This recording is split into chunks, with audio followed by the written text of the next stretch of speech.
All right, this week the state of Arkansas rolled out its latest revenue report, which gives us a lot of insight on the undercurrents in the Arkansas economy. That's where we begin to talk business with Randy Zook, CEO of the Arkansas State Chamber of Commerce.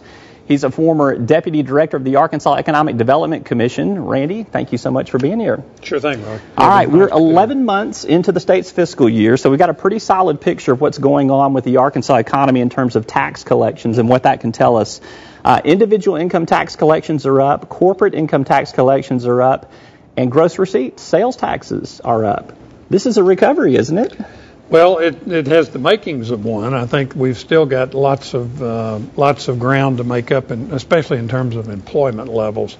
But overall economic activity is indeed improving, and we're clawing our way back ever so slowly, but making progress, definitely. So why does it not feel like an economic recovery? I mean, the things that I just outlined would suggest that, consumer spending is rising. You've got some pretty good health in terms of workers' wages. We're not raising taxes on people, yet our income tax collections are up.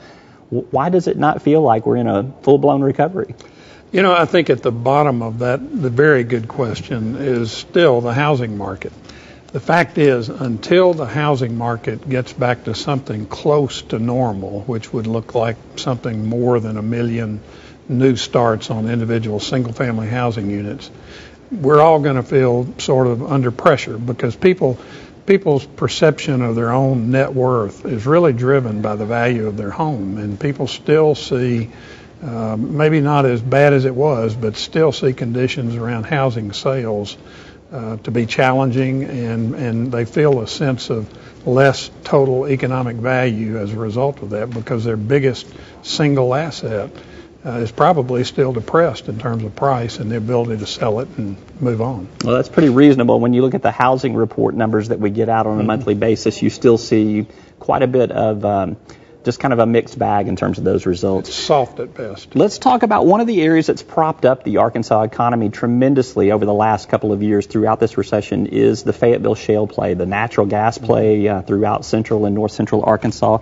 A report, in part helped financed by your organization this past week, came out, showed some pretty startling numbers. $12.7 billion in investment from these natural gas companies between 2008 and 2011. It's about 29% higher than expected, and 22,000 jobs.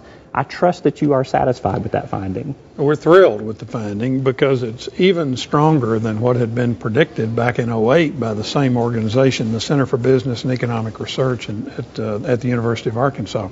These numbers are just proof positive that the Fayetteville Shale play has been the thing that has kept us from really looking like the rest of the country over the last 3 or 4 or 5 years.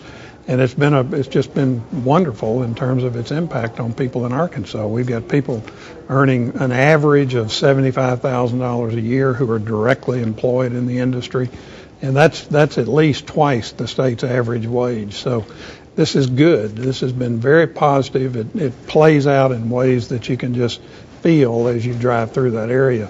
New houses, new fences, better, fatter, more cows on farms. I mean, it's just it plays out in ways that are that concrete and that specific. Kathy Deck, the economist, lead researcher on that report, told me earlier this week, she said she was surprised by these findings, particularly because of the low price of natural gas prices right now. Were you surprised by that? And why do you think that we had the bigger investment that we did?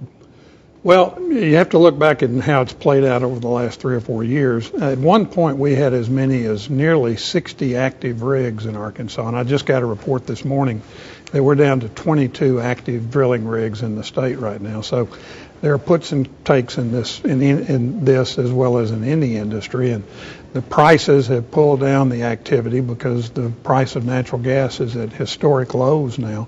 But that in itself is a very good thing for the economy because it results in lower heating bills for consumers and lower cost to manufacture for companies that use a lot of natural gas in their business. A little more change in the pockets of consumers, a little bit more money in those corporate portfolios too.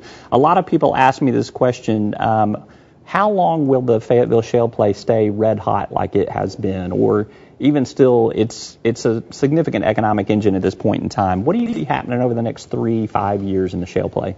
Well, I think, there's a saying in the energy business that the cure for low prices is low prices, and the cure for high prices is high prices. The low price will pull demand.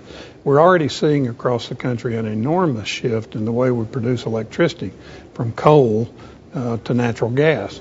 We're also seeing opportunities to export natural gas.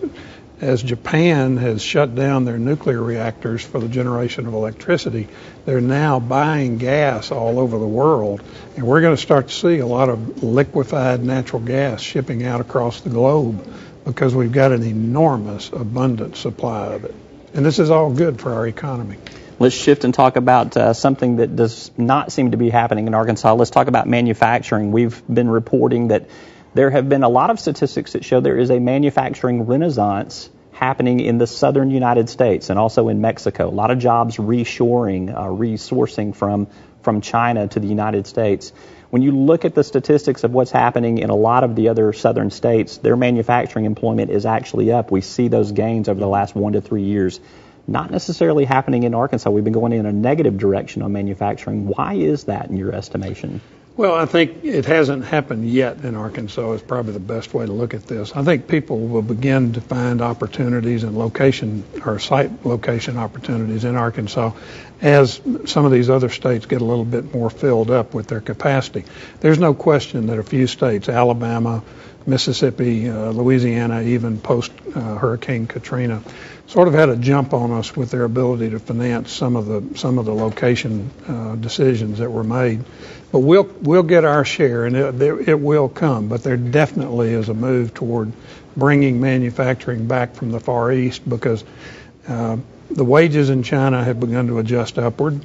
That puts more cost pressure on manufacturing there, and lots of manufacturers found it attractive and moved operations over there. But they've also found there are lots of secondary costs that aren't just driven by labor costs. So transportation, time to market, all kinds of things play into these calculations. Yep. And we're going to see more of those jobs coming back to the U.S. All right. Randy Zook, he's the CEO of the Arkansas State Chamber of Commerce. Thank you so much for being with us. Good to be with you, Robbie. Items from the estate of the late Jennings Osborne go on sale. What was auctioned and why? We'll explore in our Fox 16 follow-up. And later in the program, no gifts to legislators, no corporate or union contributions to legislators. What do legislators think about that idea? State Senator Joyce Elliott and State Representative Ann Clemmer, a Democrat and a Republican, join me to discuss. I'm Roby Brock. This is Talk Business.